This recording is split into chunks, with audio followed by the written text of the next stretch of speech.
Back on the N7, southbound. I was looking at just the way the videos have gone there. For some reason, the last kind of week to 10 days, the videos, the first 2 or 3 videos, have just been like getting a couple of hundred views a day.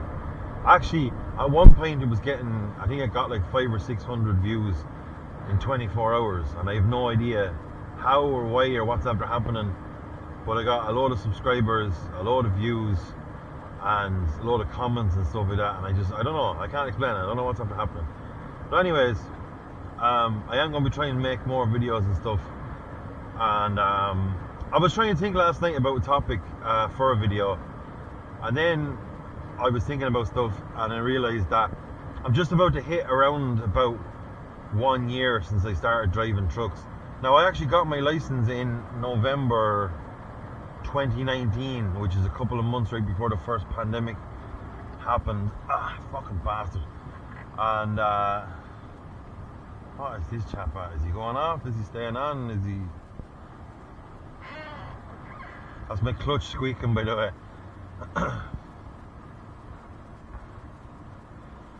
So anyways, yeah, I got my license, my provisional license, back in November 2019, so I have it a while. Jeez, I nearly have it 3 years. Well, no, it's not nearly 3 years. It's just over 2 years.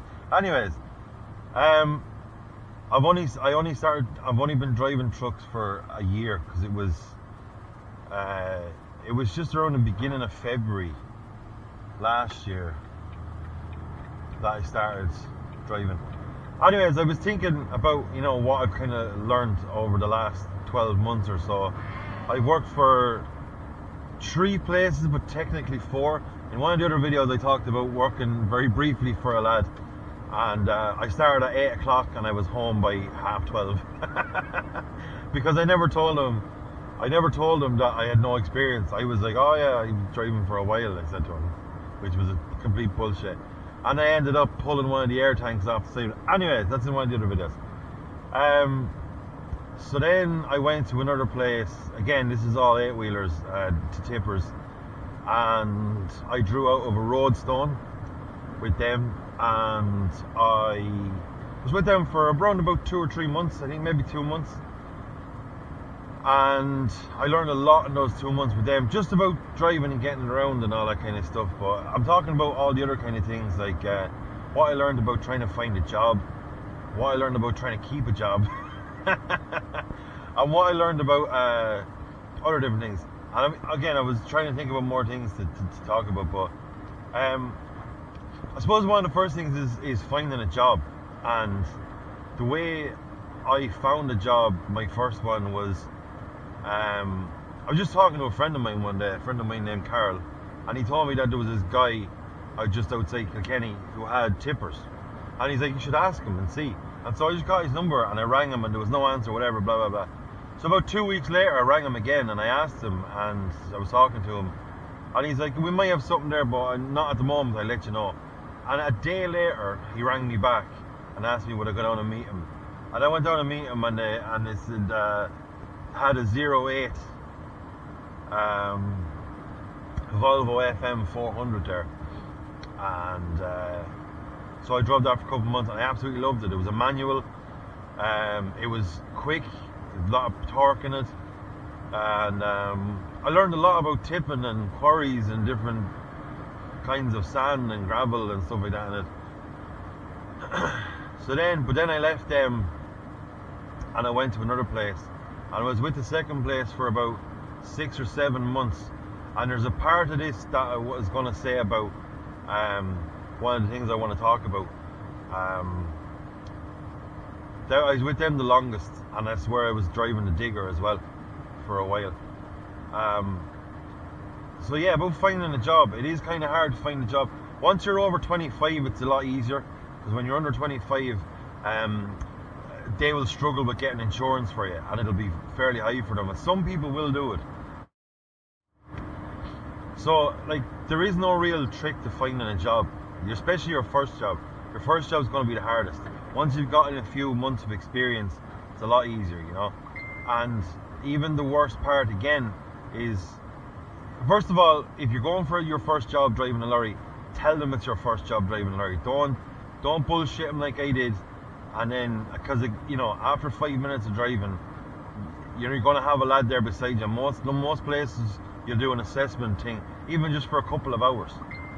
Some places you'll actually do it for a day, where you go around with a lad, and he'll kind of just assess you as you go along, and he'll report back to the boss at the end of the day, and he'll let the boss know if he's able to drive or not.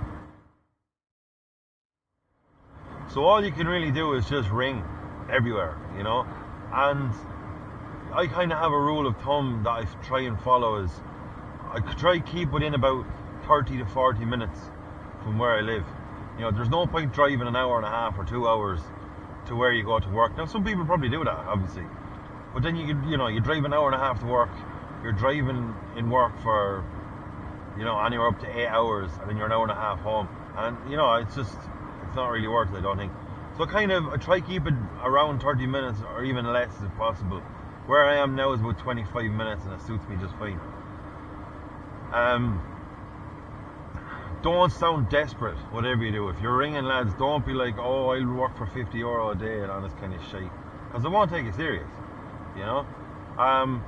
Some lads might ask you how much you want, and I think that's a trick question. And it's okay if you've been working in a few places, because you after you've worked in a few places, I think you have a fair idea about how much money you want. There's no point going backwards in money. Who the fuck is texting me?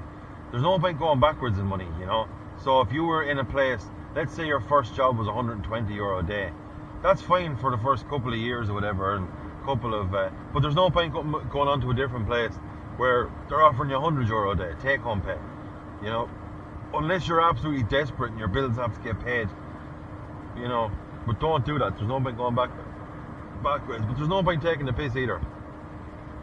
No one's going to give you €200 a day to drive a tipper around the place. Maybe there is, and I doubt it somehow. I think with the tippers and even the rigids, I think the sweet spot is around about 120 to 150 a day take home pay. Again, it all depends on what you're doing, where you're going, what part of the country you're driving in. You'll get a bit more, I think, if you're driving around Dublin a lot. I'm not in Dublin. I might, I have this kind of Dublin once a day, usually, a lot of the time. But just ring everywhere, and don't undersell yourself either. There is a lot of places that are desperate for drivers, but again, don't take advantage of that by telling them you have experience when you don't, because once you've been in that lorry with a lad for 5 minutes, and you realise you're not beside your instructor anymore, you're beside someone who's working with you, he's going to figure it out very quickly.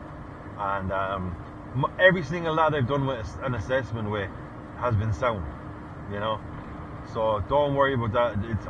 I don't think I've really come across any lads I've worked with in companies who are dickheads, real fucking assholes. Majority of them are actually pretty sound. And I notice as well is it's the older lads that always have time to help you, always. When I was with that first company, there was a lad there that all he done was runs from Kilkenny to Waterford to deliver sand in an Arctic, right? I think it was a 03 or 04 Volvo, lovely looking yacht. But all he would do is, and he gave me his number the first time I met him, and he's like, if you have any problems, call me with anything, because he knew I was fairly new to it, like.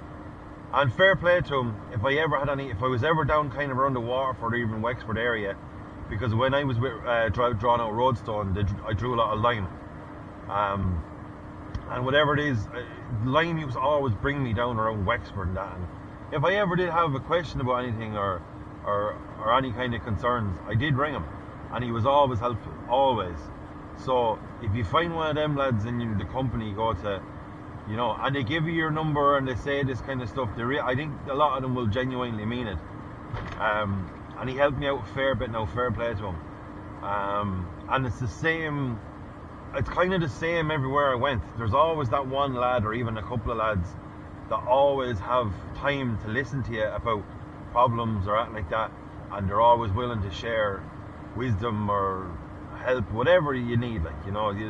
That's a good place to be in, and you'll figure it out fairly quickly as well. So the next thing I wanted to talk about was, don't let your boss walk all over you. Especially when you're in your first job, your first driving job, and you're in your first few weeks of being in that driving job. Some of them are going to absolutely try and walk all over you. And what I mean by that is they're going to, I don't know if it's testing you or whatever, like, but some of them might actually, you know, tell you to do something that you might not particularly want to do. Like, you know, maybe you have a dangerous load. Or a thing I came across early on is I was afraid to report problems with the lorry. You know, I was afraid to go and say, oh look, there's something needs to be fixed in the lorry, because I genuinely thought that, oh well, they tell me to fucking go home then. You know, and I think a lot of people might have that fear as well. As it's not even your first job in that company or your first few weeks in that company. It's your first driving job. I found it hard to report any problems. I know I done my walk-arounds and I did put down the problems and that, hoping that they would see it, ring me, and then say, oh, bring that in and we'll fix that, you know. But after a while, that kind of subsided to the point where I'd be ringing them if something happened and said, hey, you may fix this is fucked, this is broken, this and that. And then I went on to my second job, and I had a bit of experience, so I was a bit more prepared for the boss, right? Now, my second boss is a lad who grew up near me in the same area. My family knew his family, all that kind of stuff. And like when I mentioned to people that I was working for him, I'd always get the same kind of reaction, like, oh jeez, what are you working for that for? He must be a dickhead. He was actually alright. To be honest though, he really was, like.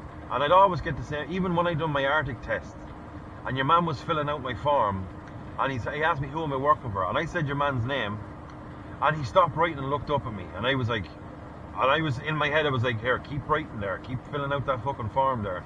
And I'd always get that kind of reaction. I never really understood it, because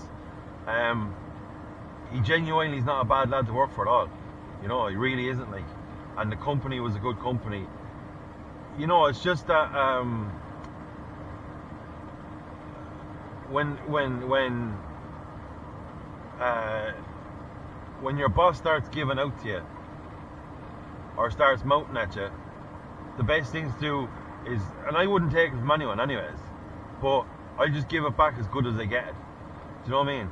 And now it's probably one of the only jobs you can do that, because, you know, if you have a truck license, now I have all the truck license at the moment, I have no experience in an Arctic, but I shouldn't have too much problem getting an Arctic job, say, if I needed one, you know, or even like a tipper job, or now even a skip driving job, whatever. Like, I'm not saying go tell your boss to go fuck himself, Fran, but don't let your boss push you around the place either and tell you this, that and the other, you know, because the first time I spoke back to my boss was I think the moment, like, he didn't fucking lose the head ratting with me. He kind of apologized and just calmed back down. You know what I mean? And, you know, fair play to him. Anytime there was something wrong with the truck, it always got fixed. You know? Now, I didn't have too many problems with the truck. Like, I was in a couple of different trucks with him. But the reason I left that job is because I was in a position that I was being overloaded a lot, like, and I was being told to overload the lorry a lot, and I just didn't feel comfortable, because at the end of the day, lads, it's my license, and it's my way, it's the way I earn a living, it's the way I pay my bills. And that's going to be another point as well, is don't kill yourself over no man, or to put money in another man's pocket, because if anything happened to my license, that lad or your boss or whoever, their life goes on. Your life grinds to a halt, their life goes on. You think they give a shit about you if you lose your license? I don't, not a fucking chance. They don't give a shit if you lose your license, because you'll be gone and the next lad will be in, and that's it. So it came to a point where one lad that was working there got caught overweight, and he got caught, I think it was 8 tons or something like that overweight in a 8-wheeler tipper. So he would be getting summons for court, and then about a week after that, the cop that stopped him was eyeing me up one day, and I was empty at the time because I was on my way to get a load. Yeah, he was eyeing me up, and I was just kind of sick of it. Now, I could have handled leaving that company a lot better than I did, and I know that, because truth of the matter is they treated me really well. I left very abruptly. Now, they asked me when I started with them to just give them a week or whatever it was notice before I left, and I didn't, and that's a dickhead thing to do, and I shouldn't have done that. But I was just fucking terrified that I was going to get caught overweight, absolutely fucking terrified, and I was just thinking about my future, you know, thinking about I'm not probably going to lose my license if you turn overweight or whatever, like, but I don't know. I didn't want to find out either, you know. So I really abruptly, in the middle of a work day, just left, and I told him I left the truck over where it was being loaded. And again, I probably shouldn't have done that. I shouldn't have done it. I shouldn't have left like that, and it was a dickhead move. It really was. But that's what happened, and it is what it is, you know.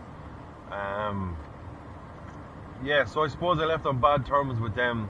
I didn't want to leave on bad terms with them, but I left in a dickhead kind of a way that I did leave a sour taste in their mouth, obviously, you know.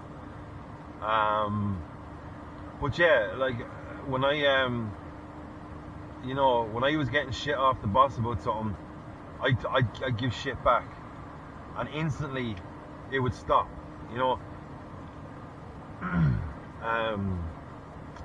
Once your boss realizes that you don't give a shit, or not even that you don't give a shit, is that you're not going to take shit off them, you know, because and the thing is, if you let your boss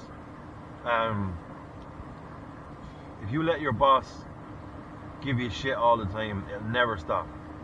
If you let him walk all over you, it's never going to stop.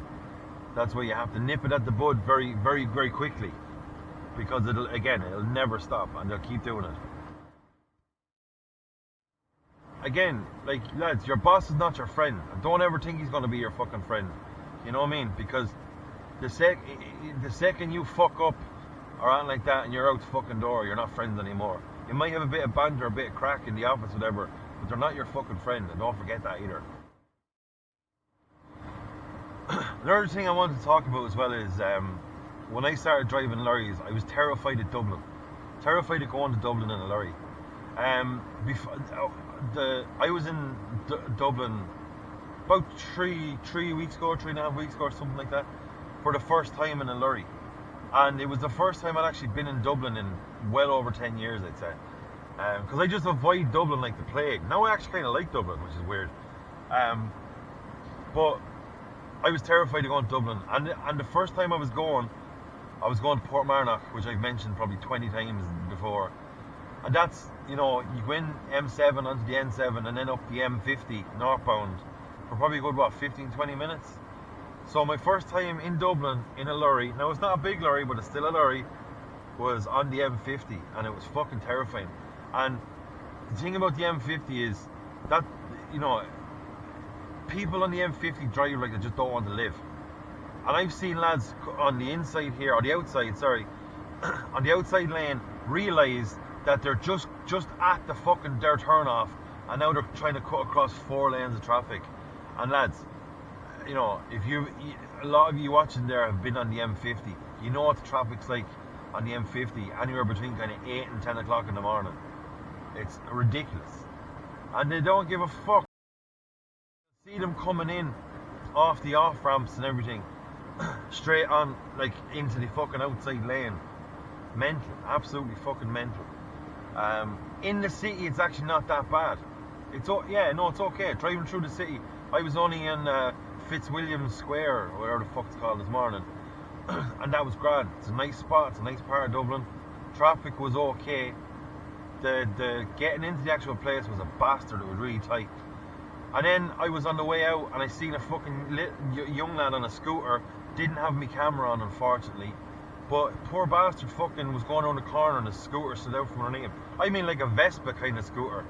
And he just got up and back up on the bike, wasn't bothering him. He's probably only doing about 10 or 15 kilometers an hour. just going around this turn. It's fucking tires must have been bald as an egg, like. But yeah, I'm kind of just thinking about the last year and stuff I've learned. Yeah, so ring everywhere looking for a job. Tell them the truth, how much actual experience you have. When you do get in there, after the first couple of weeks, don't let nobody act the bollocks with you, because if you do, it'll never stop. This goes for the lads you work with as well, because you have to remember, these lads don't give a fuck about you either. You might become friends, but a lot of the people that I have become friends with in companies, and after leaving the company, would never talk to you again. And there's no real reason for that. Some of them I would the odd time say hello or whatever, but you kind of just move on, you go on to the next place. But you have to remember, no one's there to hold your hand, and no one's going to hold your hand either. So yeah, there's that. Report everything wrong with the lorry. Don't just take your fucking chances, because next thing you're coming up to an RSA checkpoint, and you just remembered on your walk around there's a fucking chunk on out the back tire or something stupid like that you have to report. Oh yeah, here's another tip as well. Never ring your boss about anything. Never ring your boss about anything. Always text your boss. Always. Because your boss on a phone call and through text are two very, very, very different people. Very different people. Always text your boss about everything. If you have a foreman or whatever it is back in the yard, or a mechanic or anyone, text them. Unless it's really, really urgent, then you ring them. But on the majority of times, text them. And then, like, I have messages on my phone for the last 5 years. Never delete messages out your phone. Never delete anything out your phone, because you'll always fucking need them eventually. But when it comes to people you work with, especially your boss or anything like that, never talk to them on the phone. If you can avoid it as much as you can. As you go along with driving trucks and that, and you get into a company, you'll become more confident in speaking out about something that's wrong. So like, if there's a chunk in your tire or whatever, report it. Always put down everything in the walk around. Don't skip over anything in your walk around. And if you notice something in your walk around that you think is completely dangerous and you shouldn't drive, then don't drive. Do you know what I mean? Your boss can't sack you for refusing to drive because of a fault in the truck. Again, text this to him. Don't ring him and say, hey, I'm not driving today because the tire's falling off the back of the truck. Oh yeah? Well, fuck off home then. Now it's just your word against his. So text him. Text him and say, here, fucking tire's falling off the back of the truck here. Yeah, I'm not fucking driving the truck till you change it. Like, again, you have to remember, lads, boss not your friend. He's absolutely not your friend. So you fucking tell him what's wrong.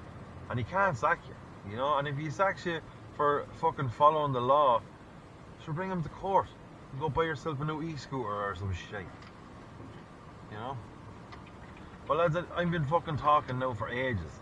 And if I think of more stuff, which I probably will, I'll make another video. And if not, well then I won't. So good luck.